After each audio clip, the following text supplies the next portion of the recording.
कर्मफल पर कहानी।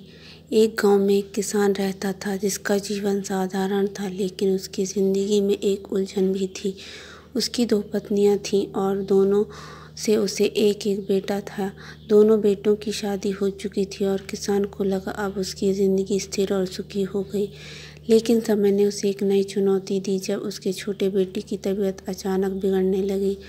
बड़े भाई ने अपने छोटे भाई का इलाज करवाने की पूरी कोशिश की। उसने गांव के आसपास के वैद्यों से परामर्श लिया, लेकिन छोटे भाई की तबीयत में कोई सुधार नहीं हुआ। धीरे धीरे खर्च बढ़ता गया और छोटे भाई की हालत और बिगड़ती चली गई। बड़े भाई के मन में चिंता ने धीरे धीरे कड़वाहट का रूप ले लिया। एक दिन बड़े भाई ने अपनी पत्नी से सलाह मशवरा किया। उसने कहा, यदि छोटा भाई मर जाए तो हमें उसके इलाज के लिए और पैसे खर्च नहीं करना पड़ेगा। उसकी पत्नी, जो उसकी सोच में सहभागी हो गई थी, ने एक भयानक सुझाव दिया, क्यों न किसी वैद्य से बात करके उसे जहर दे दिया जाए।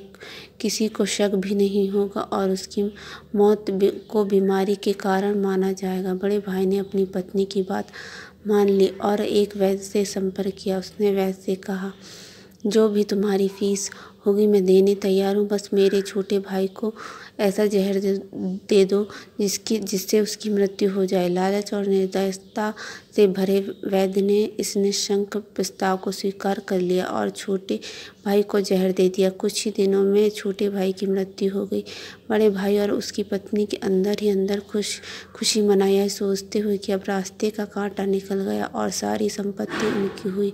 छोटे भाई का अंतिम संस्कार कर दिया और समय बीतता चला गया।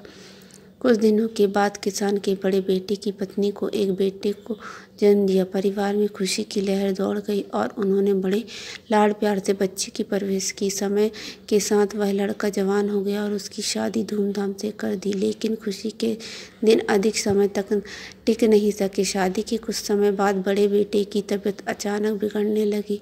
उसके माता पिता ने उसके इलाज के लिए हर संभव कोशिश की, कई वैद्यों से परामर्श लिया और जो भी पैसा मांगा गया वे देने को तैयार थे। अपने बेटे की जान बचाने के लिए उन्होंने अपनी आधी संपत्ति बेच दी, लेकिन उनका स्वास्थ्य लगातार बिगड़ता। अब वह मौत के दरवाजे पर खड़ा था। शरीर इतना कमजोर हो गया था, उसकी हालत देखकर दिल दहल उठता। एक दिन वह लड़का अपने चारपाई पर लेटा था और उसका पिता उसे दुख भरी नजरों से देख रहा था। लड़के ने अचानक अपने पिता से कहा, भैया अपना हिसाब पूरा हुआ, अब बस कफन और लकड़ी का इंतजाम बाकी है, उसकी तैयारी कर लो। पिता ने सोचा कि उसका बेटा बीमारी के कारण बड़बड़ा रहा है और बोला, मैं तेरा बाप हूँ, भाई नहीं हूँ। लड़के ने दुखी आवाज़ में कहा, पिताजी मैं आपका वही भाई हूँ जिससे आपने जहर देकर मरवा दिया था। जिस संपत्ति के आपने मुझे मरवाया वही आज मेरे इलाज में आधी बिक चुकी है, हमारा हिसाब बराबर।